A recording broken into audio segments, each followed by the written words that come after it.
The other night, I almost skipped a concert just to sit at home and scroll on Instagram Reels. This wasn't any concert, the performer was Noah Kahan.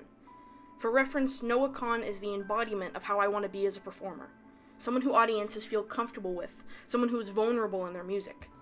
As a performer, musician, and lyricist, he is everything I aspire to be in my music career.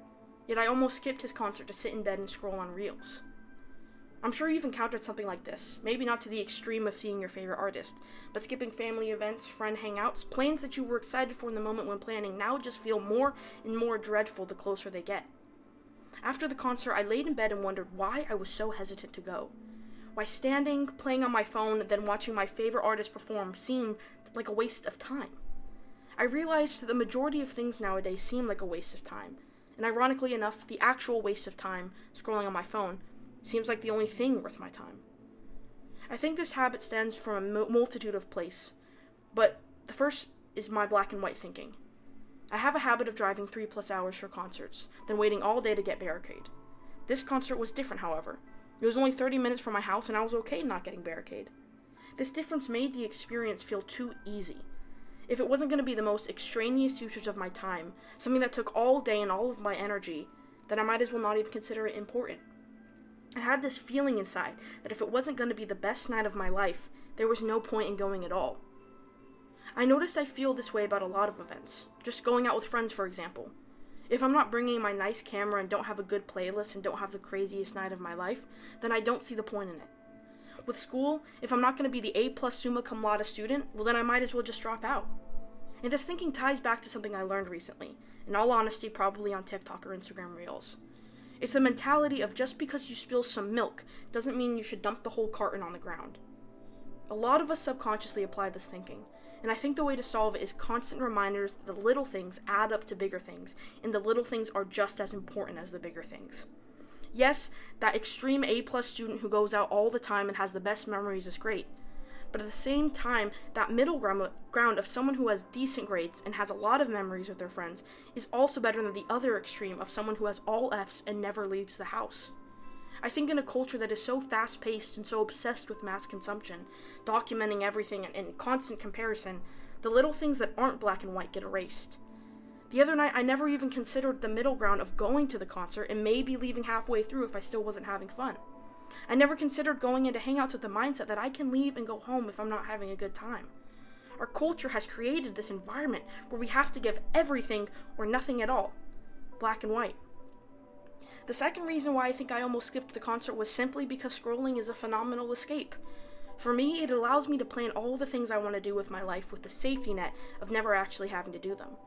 I see all these aesthetics, save all these videos, talking about books I should read, YouTube videos I should watch, and the fact that I viewed all this content and quote-unquote plan on returning to the actual material later is treated as a win in itself. I get to win every single time I save a video to my folder, and no one is there to ensure I actually go back and watch, read, or do what was recommended out of me. I think this is more dangerous of a trap to fall into than black and white thinking. Having the sensation of, wow, I watched so many self-help reels, I really am working on myself, sets us all up for half-assed efforts and victories down the road. I've always been told that I'm afraid of my potential, and I think you are too. Obviously, I don't know you, but I think we can both agree that in this day and age, anyone from anywhere can do anything. Every day, people are testing the limits of what is normal and what is the standard. And I know you probably think you aren't one of those people, someone who can branch out and push the boundaries of the life they've been living. In my opinion, though, all humans are born with an innate potential simply due to the fact the majority of us statistically shouldn't exist. I know you've heard that statistic, so I won't shove it down your throat again. But let's be honest, the fact that you and I are here is a statistical miracle. And if you don't think religiously, start thinking mathematically. Mathematically, your life is a miracle. We need to break out of the black and white thinking and understand that the small things do matter. We need to stop viewing scrolling as a reward or as a victory and start actually doing something with the mathematical miracle we have. Okay, now that I've preached your ear to death, I have to talk about how I'm going to change these things in my life. The first step is just doing. I went to the concert. Going forward, I'm giving myself a get-out-of-jail-free card. Walking into events, I'm telling myself I'm allowed to leave early if I just need to go home, and that going is better than staying home altogether. I refuse to throw in the towel and give up on the life that I've been given.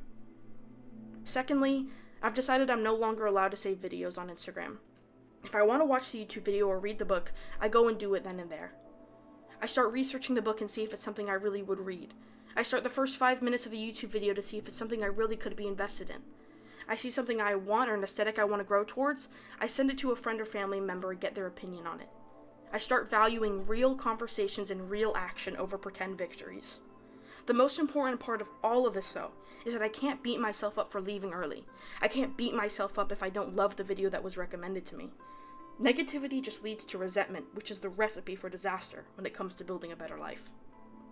When it comes to you, I think you should do the same. Be honest with yourself. Look at the aspects of your life where you think black and white, where the extremes are the only places you can operate in. Look at those moments that you selfishly feel proud of yourself and ask if you really deserved that feeling.